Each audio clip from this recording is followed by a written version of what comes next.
আসসালামু আলাইকুম, welcome to my YouTube channel Farin's diary. কেমন আছেন আপনারা? আশা করি আল্লাহর রহমতে সবাই ভালো আছেন, আমিও ভালো আছি। আজকে আমি সুজির রসভরি পিঠা তৈরি করব, এই জন্য আমি সব কিছু নিয়ে নিয়েছি। সুজির রসভরি পিঠা খেতে কিন্তু দারুণ লাগে, এই জন্য আমি এখানে 2 লিটার দুধ নিয়েছি। আর এখানে চিনির বদলে আমি কনডেন্স মিল্ক ব্যবহার করব। 1 লিটার দুধের জন্য তো 1 কোটা কনডেন্স মিল্ক লাগে, আর 2 লিটার যেহেতু নিয়েছি তাই 2টি নিয়েছি কনডেন্স মিল্ক। এখানে সুজির রসভরি পিঠা যেহেতু সুজি তো লাগবেই, পরিমাণ মতো ইউজ করব। এখানে 4টা ডিম নিয়েছি। চলেন শুরু করা যাক আজকের রান্না। প্রথমে আমি দুধটা গরম করতে বসিয়ে দিলাম। আমার দুধ কিন্তু হয়ে গিয়েছে, এবার আমি কনডেন্স মিল্ক অ্যাড করে দিব। কনডেন্স মিল্কগুলো আমি দিয়ে দিচ্ছি।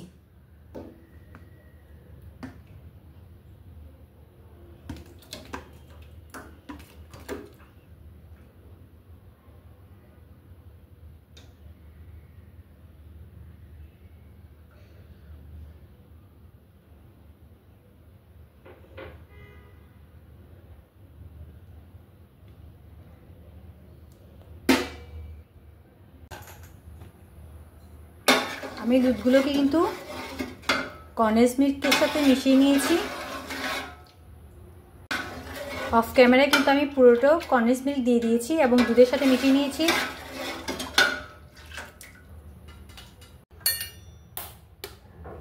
এবার আমি একে একে ডিমগুলো দিয়ে দিচ্ছি।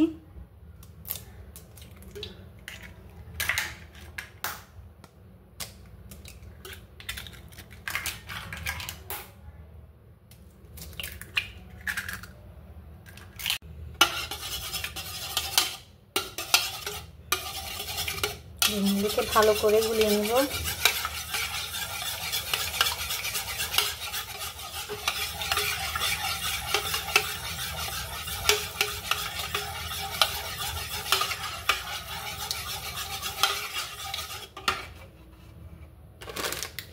এবার আমি পরিমাণ মতো সুজি ব্যবহার করব।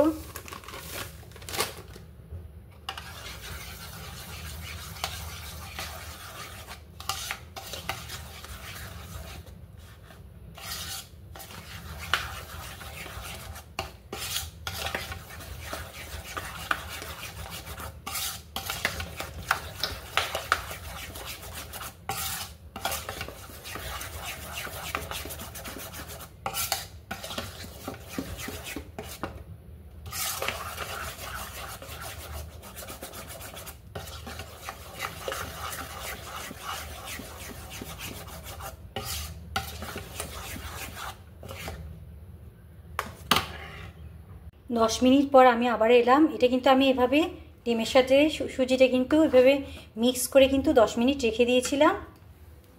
আর এদিকে আমি তেল গরম করে আবার কিন্তু ঠান্ডাও করে নিয়েছি। বেশি গরম তেলে কিন্তু দেওয়া যাবে না, একদম কিন্তু বেশি ভিতরে না হয়ে কিন্তু তাড়াতাড়ি পুড়ে যাবে।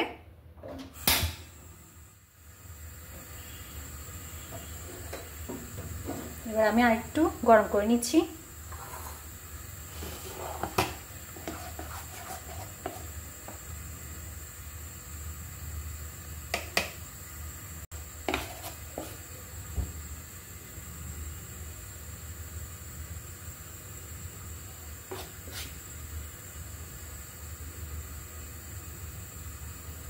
একটু করে আমি দিয়ে দিচ্ছি।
এবার আমি এগুলো তুলে নিব।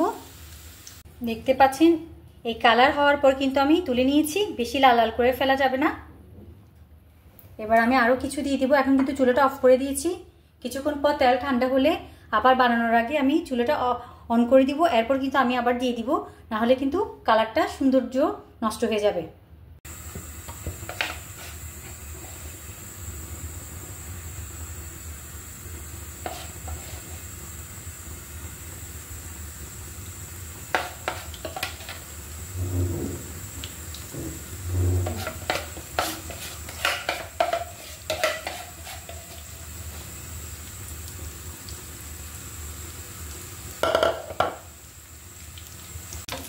আমি কিন্তু পিঠাগুলোকে আবার উল্টিয়েও দিয়েছি। এবার এগুলো হয়েছে, এবার আমি এগুলো নামিয়ে নেব। সবগুলো পিঠা কিন্তু এদিকে আমি রেখে দিয়েছি। এবার আমি দুধ আর কনডেন্স মিল্কের মিশ্রণটাকে আমি একটু গরম করে নিব।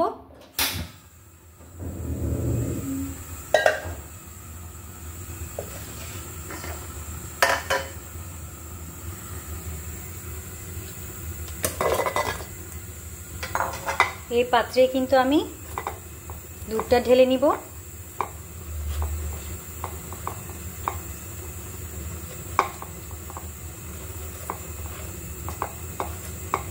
তাই পিঠাগুলো আমি একটু সুন্দর করে সাজিয়ে নিচ্ছি।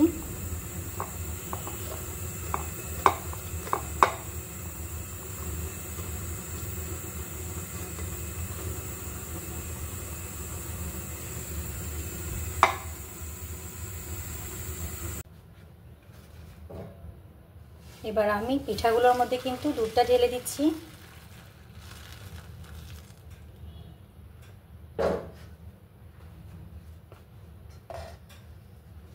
দেখতেই পাচ্ছেন কতটা সুন্দর লাগছে। এটা ঠান্ডা হলে কিন্তু পুরা রাত এভাবে রেখে দিব, ঠান্ডা হলে তারপর কিন্তু খেতে দারুণ লাগবে।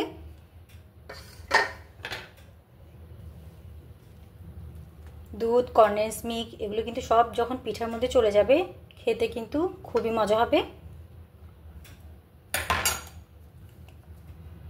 এদিকে আমার কিন্তু কিছুটা দুধ রয়ে গিয়েছে, আমি চাইলে কিন্তু আরও বানিয়ে নিতে পারবো।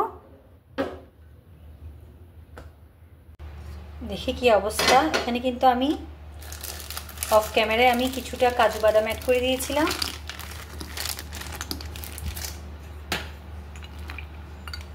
কিছু সময় পর আসার পর দেখতেই পাচ্ছেন এটা কতটা সফট হয়ে গিয়েছে। এটা কিন্তু সারা রাত থাকলে কিন্তু আরও বেশি সফট হয়ে যাবে। তো আপনাদের কাছ থেকে বিদায় নিচ্ছি, আজকের মতো বিদায় নিচ্ছি। সবাই ভালো থাকবেন, সুস্থ থাকবেন। আল্লাহ হাফিজ, আসসালামু আলাইকুম।